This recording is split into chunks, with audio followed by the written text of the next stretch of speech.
Hello guys, welcome back to my BRB blogs. के छ तपाईहरु सबैजना सन्चै हुनुहुन्छ होला? म पनि सन्चै छु। आज चाहिँ म गोर्खा आइसकेँ। आज चाहिँ मैले गोर्खा आएर पालुङटारमा रहेका विभिन्न दृश्यहरू देखाउन खोजेको छु। तपाईहरुलाई कस्तो लाग्छ लाइक कमेन्ट र शेयर गरिदिनु होला। सबैभन्दा पहिले चाहिँ म गोर्खा पोलिटेक्निक इन्स्टिच्युट देखाउन चाहन्छु तपाईहरुलाई। यो एउटा यस्तो शिक्षालय हो जहाँ विभिन्न फ्याकल्टीका इन्जिनियरिङ कोर्सहरू पढाइ हुने गर्छन्, जसमा civil engineering, hydro power engineering, अनि जियोमेट्रिक इन्जिनियरिङ र इलेक्ट्रिकल इन्जिनियरिङ पढाइ हुने गर्छन्। साथै यहाँ यो एउटा गण्डकी प्रदेशकै नमुना शिक्षालय मध्ये एक हो, जसले गण्डकी प्रदेशको नाम उच्च स्थानमा पुर्याउने मद्दत गर्दछ। यो एउटा गण्डकी प्रदेशकै गोर्खा जिल्लामा रहेको प्राविधिक शिक्षालय हो, जुन पालुङटार नगरपालिकामा अवस्थित रहेको छ। यस प्राविधिक शिक्षालयले विभिन्न फ्याकल्टीका इन्जिनियरिङ कोर्सहरू अध्ययनरत गराई देशमै रोजगार उत्पादन गर्ने लक्ष्य लिएको छ।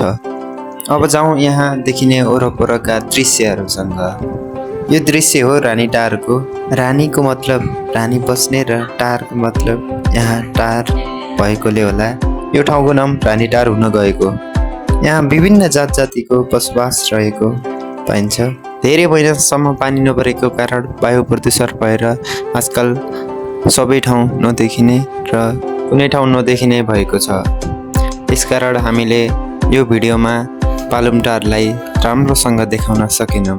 त्यसको लागि चाहिँ हामी क्षमा चाहन्छौँ। अहिले चाहिँ पालुङटारमा नयाँ रोड बन्ने एकदमै गतिशील, यहाँ विकासले एकदमै गति लिइरहेको रहेछ। हामीले त्यो विकासलाई पनि देखाउन खोजिरहेका छौँ। यहाँ नयाँ बस पार्क बनिरहेको छ।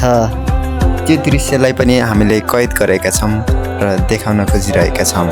यस बस पार्कको उद्देश्य चाहिँ विभिन्न जिल्लाहरूसँग जोडेर यहाँबाटै यहाँ अहिले विभिन्न गाउँ गाउँमा रोडहरू कालोपत्रे हुने एकदमै गति बढिरहेको छ। यस्तै विकासको गति बढ्ने हो भने पालुङटार पनि 2-4 वर्षपछि एउटा सहरको रूपमा परिणत हुनेछ। यो एउटा पालुङटार मात्रै होइन, एउटा ऐतिहासिक स्थान हो।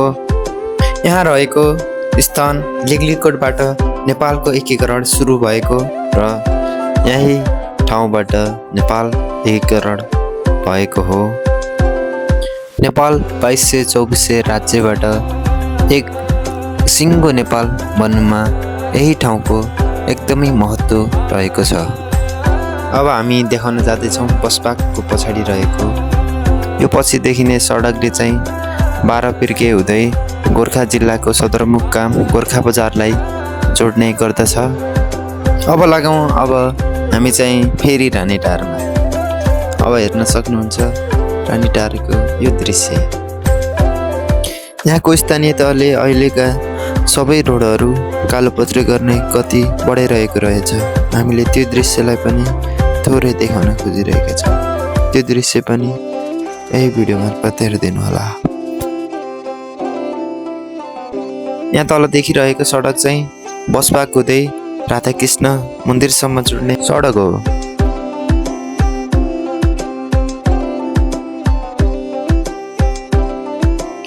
अबको दृश्य चाहिँ हामी रानीटार हुँदै बालज्योति बोर्डिङ स्कुल देखाउन खोज्नेछौँ। अबको दृश्य चाहिँ बालज्योति बोर्डिङ स्कुल हेर्न सक्नुहुन्छ तपाईहरू। अहिले चाहिँ दिउँसोको 1 बजिसक्यो, त्यसैले सबै विद्यार्थीहरू बाहिर चौरमा खेलिरहेको देख्न सक्छौँ हामी बालज्योति स्कुलमा। पढ्दा पढ्दा थकान मानिरहेका ती विद्यार्थीहरू मजाले चौरमा खेलिरहेको दृश्य पनि हामीले कैद गर्न पुग्यौँ। साँच्चै यो भिडियो बनाइदिने त्रेन्द्र दाईलाई चाहिँ एकदमै हृदयदेखि नै धन्यवाद। हामी चाहिँ अहिले यही घरमा बसिरहेको छौँ। ऊ चाहिँ लक्ष्मी हेर्न सक्नुहुन्छ। हामीलाई भिडियो बनाइदेऊ भनेर एकदमै फोर्स गरिरहेका थिए। आजको भिडियो चाहिँ कस्तो लाग्यो गाइज? यस्तै भिडियो हेर्नको लागि चाहिँ मेरो युट्युब च्यानललाई सब्सक्राइब गरिदिनु होला, बिआरबी ब्लग्स 1। र थ्याङ्क यू गाइज मेरो भिडियो हेरिदिनु भएकोमा।